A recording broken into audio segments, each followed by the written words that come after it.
ഓരോ സ്റ്റുഡൻറ്റും ഡിഫറെൻ്റാണ്. നമ്മൾ വിചാരിക്കാത്ത ടാലൻറ്റുകളായിരിക്കും.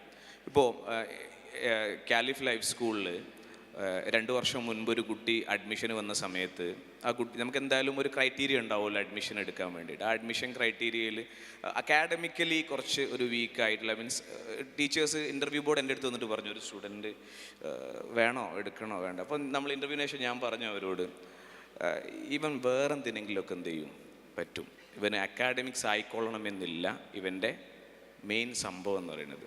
And I am very proud and happy to say ആ സ്റ്റുഡൻ്റാണ് ഇന്ന് ഈ കേരള സ്റ്റാർട്ടപ്പ് ഫെസ്റ്റിൻ്റെ വെബ്സൈറ്റും ടിക്കറ്റിങ്ങും അതിൻ്റെ മുഴുവൻ കാര്യങ്ങളും ചെയ്തത് 15 വയസ്സുള്ള അബ്ദുൽ ഹാദി മെഹ്താഷ് എന്ന് പറയുന്ന, I am proud to be his mentor. അങ്ങനെ ഒരു സ്റ്റുഡൻറ്റിൻ്റെ മെൻറ്റർ ആവാൻ പറ്റിയതിൽ എനിക്കാണ് സന്തോഷം.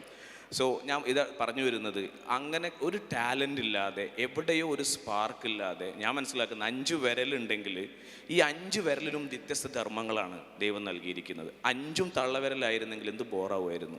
ദ സെയിം വേ ഞാൻ എൻ്റെ ടീച്ചേഴ്സിനോട്, മെൻറ്റേഴ്സിനോട് എപ്പോഴും പറയാറുണ്ട്, ഒരു ക്ലാസ്സിൽ ഒരു സ്റ്റുഡൻറ്റ് പഠിക്കുന്നില്ല എന്ന് കരുതിയിട്ട് ആ സ്റ്റുഡൻറ്റ് മോശക്കാരനല്ല. മേ ബി ഹീസ് കപ്പാസിറ്റി അല്ലെങ്കിൽ അവൻ്റെ സ്കില്ല് മറ്റൊന്നായിരിക്കാം. അത് കണ്ടെത്താൻ നമ്മൾ പാരൻസിനും ടീച്ചേഴ്സിനൊക്കെ പറ്റുക എന്നുള്ളതായിരിക്കും മേ ബി ഈ ഒരു എഡ്യൂക്കേഷൻ സിസ്റ്റത്തിന് ചെയ്യാവുന്ന ഏറ്റവും പ്രധാനപ്പെട്ട കാര്യം. 1-to-1 എഡ്യൂക്കേഷൻ സിസ്റ്റം നമ്മൾ വരണം എന്ന് പറയുന്നത്.